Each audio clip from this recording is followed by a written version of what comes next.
നമസ്കാരം, third eye ന്യൂസിലേക്ക് സ്വാഗതം.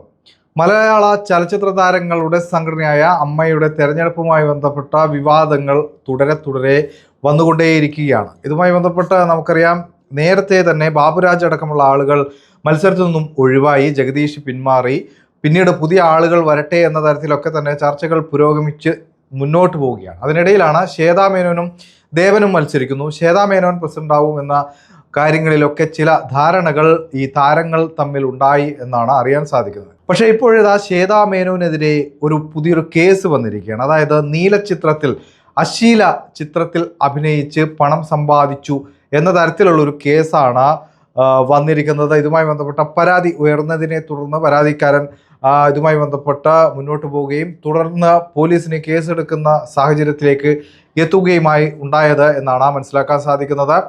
കോണ്ടത്തിന്റെ പരസ്യത്തിൽ, കാമസൂത്രയുടെ കോണ്ടത്തിന്റെ പരസ്യത്തിലടക്കം മുമ്പ് അഭിനയിച്ചിട്ടുണ്ട് ശ്വേതാ മേനോൻ.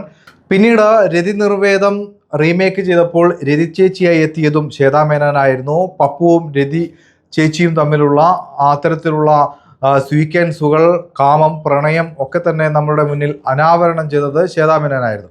അതുകൊണ്ട് തന്നെ ഇത്തരം ചിത്രങ്ങളിൽ അഭിനയിച്ച് പണം സമ്പാദിച്ചു എന്ന കേസിലാണ് ഇപ്പോൾ, ഇത്തരം പരാതിയിലാണ് ഇപ്പോൾ കേസെടുത്തിരിക്കുന്നത്. ഇതിനൊക്കെ പിന്നിൽ അമ്മയുടെ തെരഞ്ഞെടുപ്പാണ് എന്ന വാർത്തകളാണ്, സൂചനകളാണ് വരുന്നത്.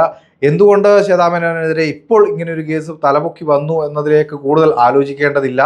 ആരൊക്കെയോ പിന്നാലെയുണ്ട്, പുറകെയുണ്ട്. എന്തായാലും അമ്മയുടെ തെരഞ്ഞെടുപ്പുമായി ബന്ധപ്പെട്ട് മുമ്പ് പ്രസിഡന്റായിരുന്ന ഇന്നസെന്റ് എത്ര വലിയവനായിരുന്നു എന്നാണ് ഇപ്പോൾ പലരും ചോദിക്കുന്നത്. കാരണം ഇത്തരത്തിൽ തമ്മിലടിക്കുന്ന മക്കളെയൊക്കെ യോജിപ്പിച്ചു കൊണ്ടുപോകാൻ അദ്ദേഹത്തിന് കഴിഞ്ഞല്ലോ എന്ന കാര്യമാണ് ഇപ്പോൾ നമുക്കൊക്കെ ബോധ്യപ്പെടുന്നത്.